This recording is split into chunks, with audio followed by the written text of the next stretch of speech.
2025 সালের এসএসসি পরীক্ষার্থীরা, তোমাদের কিছু কিছু ভুলের কারণে ফেল করবে তোমাদের পরীক্ষার্থীদের মধ্য থেকে কিন্তু লক্ষ লক্ষ শিক্ষার্থী।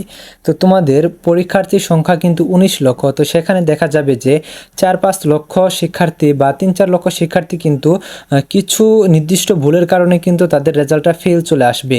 তো এই বিষয় নিয়ে কিন্তু এখন থেকেই শিক্ষার্থীরা কিন্তু আমাদের কমেন্ট বক্সে কমেন্ট করতেছে যে ভাইয়া এই সমস্যা, আমি এই ভুল করেছি।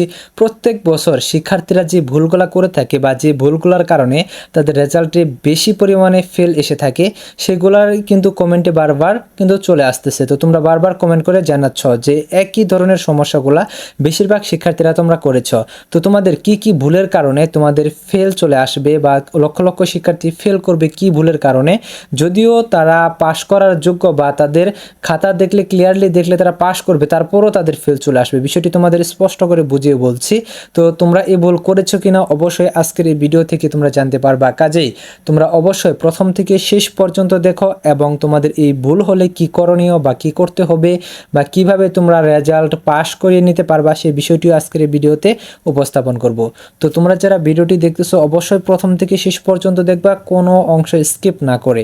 এবং আমাদের ফেসবুক পেজটি যারা এখন পর্যন্ত তোমরা ফলো দিয়ে দাওনি, অবশ্যই আমাদের ফেসবুক পেজটি ফলো দিয়ে দিবা।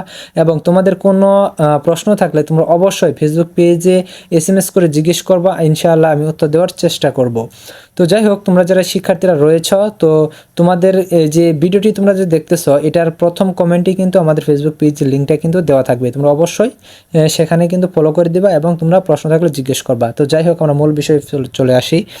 তো দেখো, তোমাদের 2025 সালের এসএসসি পরীক্ষার্থীদের যে কমন কয়টি ভুল রয়েছে সেই ভুলগুলো নিয়ে আলোচনা করি প্রথমে। তো দেখো, ধরো তুমি একজন শিক্ষার্থী, তুমি অনেক ভালো পরীক্ষা দিয়েছো, তারপরেও দেখা যাবে তোমার পরীক্ষার রেজাল্টটা কিন্তু ফেল চলে আসছে। এরকম কিন্তু প্রত্যেক বছর কিন্তু অহরহ শিক্ষার্থীর সাথে কিন্তু হয়ে থাকে, যে ভালো পরীক্ষা দেয় বা ভালো স্টুডেন্ট কিন্তু তার অনাকাঙ্ক্ষিত রেজাল্ট হয়। তো এই অনাকাঙ্ক্ষিত রেজাল্টের জন্য আসলেই দায়ী কে বা কী কারণে অনাকাঙ্ক্ষিত রেজাল্ট হচ্ছে সেটা আগে আমাদের দেখতে হবে। তো দেখো, তোমাদের যে OMR শিট রয়েছে, বিশেষ করে তোমরা কিন্তু MCQতে কিন্তু ফেল করে থাকো বেশি। তো এটা আসলেই তোমাদের পড়াশোনা বা পরীক্ষা খারাপ হওয়ার কারণেও MCQতে ফেল করো বেশি, আবার কিছু কিছু ভুলের কারণেও MCQতেই ফেল করে থাকো। তো দেখো, তোমাদের MCQতে রোল নাম্বার, রেজিস্ট্রেশন নাম্বার, তারপরে তোমাদের বিষয় কোড এবং সেট কোড তোমাদের লিখতে হয়। তো সেখানে তোমরা সেট কোডে কিন্তু বেশিরভাগ শিক্ষার্থীরা ভুল করে থাকো। তো দেখা যায় যে এই যে সেট কোডে যারা ফেল করে তাদের মধ্যে বেশিরভাগ ভুল করে থাকে MCQ এর সেট কোড। তো এই সেট কোডে ভুল করার কারণে কিন্তু দেখা যাবে যে ধরো তোমরা গণিত পরীক্ষায় তোমাদের ক সেট এসেছে, এখন তোমরা যদি খ সেট যদি পূরণ করে দাও এবং ক সেটের গুলা যদি আনসার কারেক্ট করো, তাহলে দেখা যাবে হয়তো দুই একটা তোমাদের মিলতে পারে, তাছাড়া বাকি সবগুলো দেখা যাবে যে তোমার ভুল হয়েছে এবং তোমাদের নাম্বার পাওয়ার সম্ভাবনা 0 থেকে শুরু করে 2 বা 3 এরকম, এর থেকে বেশি তোমরা নাম্বার পাবা না MCQতে। যদিও তোমাদের MCQয়ে তোমরা 30-এর মধ্যে 25টা কারেক্ট করে থাকো, তারপরও কিন্তু তোমাদের রেজাল্ট কিন্তু ফেল চলে আসবে, কারণ হচ্ছে তোমাদের সেট কোডে ভুল হয়েছে। তো এরকম ভুল যদি তোমরা করে থাকো তাহলে তো অবশ্যই তোমাদের জানা রয়েছে। সেক্ষেত্রে তোমাদের করণীয় কি? সেক্ষেত্রে তোমাদের করণীয় হচ্ছে একটাই, সেটা হচ্ছে বোর্ড চ্যালেঞ্জ। তো বোর্ড চ্যালেঞ্জ করলে অবশ্যই কিন্তু সেই বিষয়টি কিন্তু তারা কিন্তু খতিয়ে দেখবে। তবে সবচাইতে বেশি ভালো হবে তোমরা যদি বোর্ডে গিয়ে বোর্ডের কর্মকর্তাদের সাথে কথা বলে সেখানে অ্যাপ্লিকেশন করে ঠিক করে আসো, ওইটা সবচেয়ে বেশি বেটার হবে।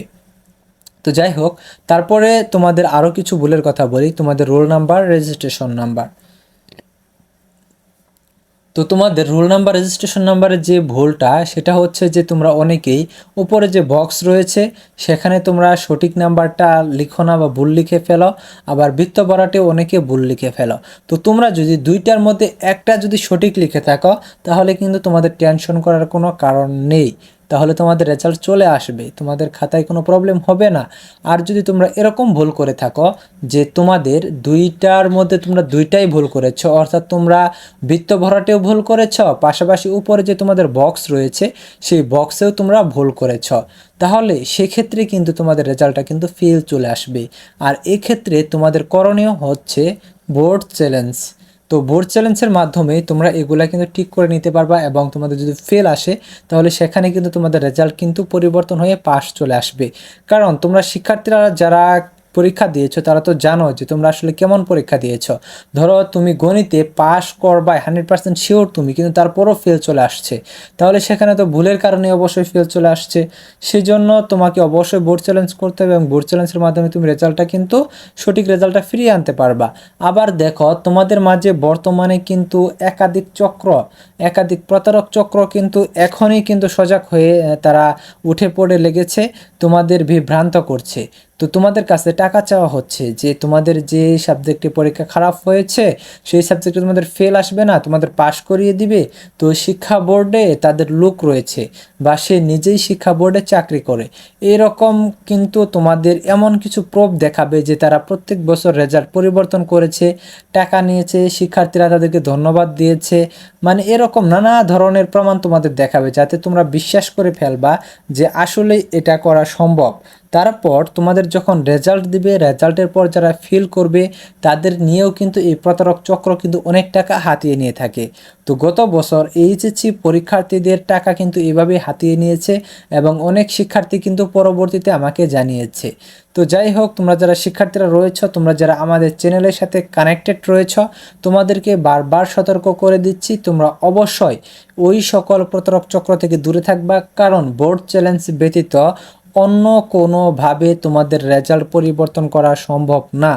যদি কেউ এরকম ধরনের প্রস্তাব দিয়ে থাকে তবে তাকে আইনের আওতায় আনা উচিত। তোমরা অবশ্যই তাদের সাথে যে কথাগুলো বলবা বা তার যে কন্ট্যাক্ট নাম্বার নেবা সেটা অবশ্যই তোমরা যদি পারো তো মিডিয়াকে দিয়ে দিতে, কিংবা তোমরা যদি তোমাদের সম্ভব হয় তাহলে তোমরা থানায় জানাতে পারো যে একটা প্রতারক চক্র তোমাদেরকে এরকমভাবে প্রতারণা করে টাকা হাতিয়ে নিতে চাচ্ছে, তোমরা জানাতে পারো। আর যদি না জানাও তো তোমাদের তাও করার কিছু নেই, তো তোমরা না জানাতেও পারো, কারণ তোমাদের এসএমএস দিয়ে বলবে তোমরা অ্যান্সার দিলা না বা তোমরা তাদের কথা শুনলা না, ব্যাস ক্লিয়ার।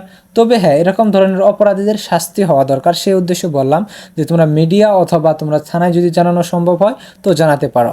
তো যাই হোক, তোমরা যারা শিক্ষার্থীরা রয়েছে তোমরা অবশ্যই সচেতন থাকবা।